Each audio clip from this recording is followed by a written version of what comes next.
روزانہ یہ ایک تسبیح پڑھو۔ یہ تسبیح قبر کی سختی کو روکتی ہے، جہنم سے بچاتی ہے، ماں باپ کی بخشش کا ذریعہ بنتی ہے اور اولاد پر کوئی مصیبت نہیں آتی۔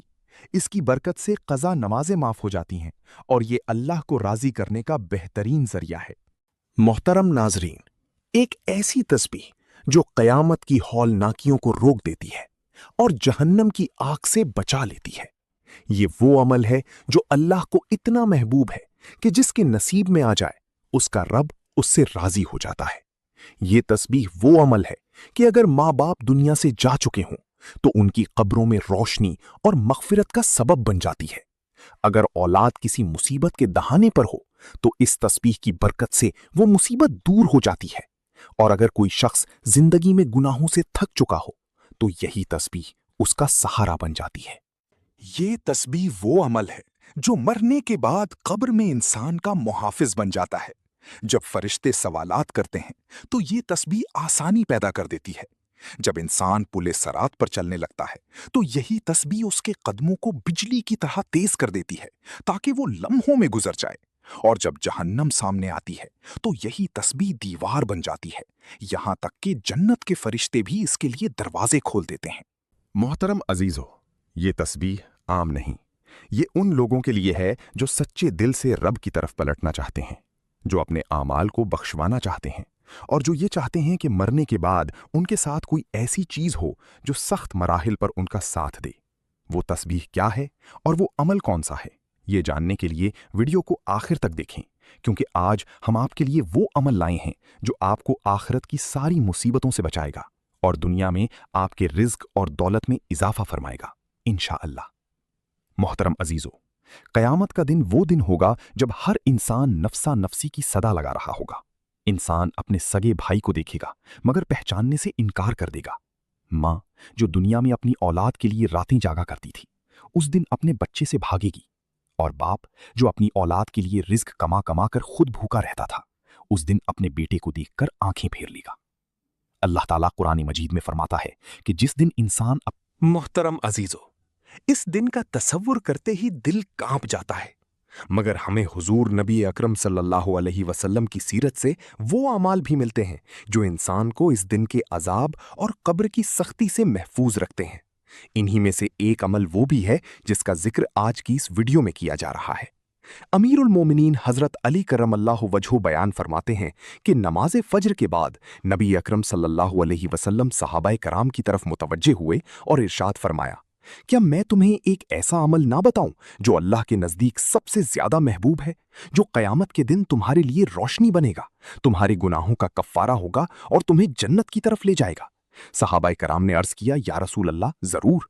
تو آپ صلی اللہ علیہ وسلم نے فرمایا، وہ عمل ذکر الہی ہے۔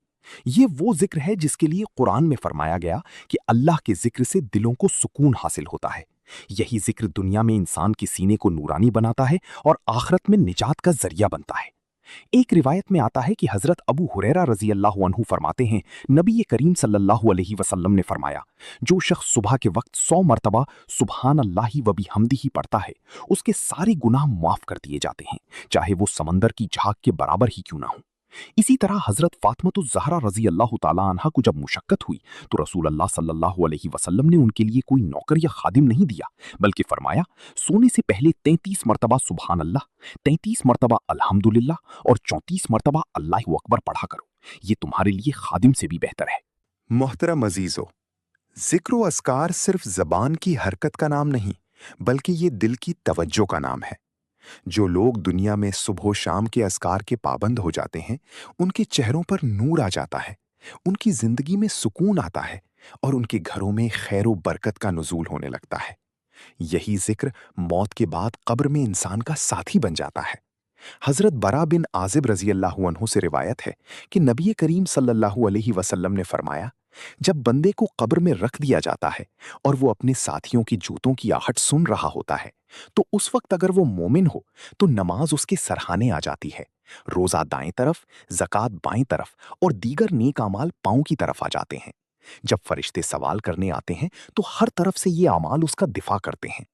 یاد رکھیے محترم ناظرین، جس شخص کے پاس دنیا میں اعمال کی طاقت ہوگی وہ قیامت کے دن بھی پرسکون ہوگا۔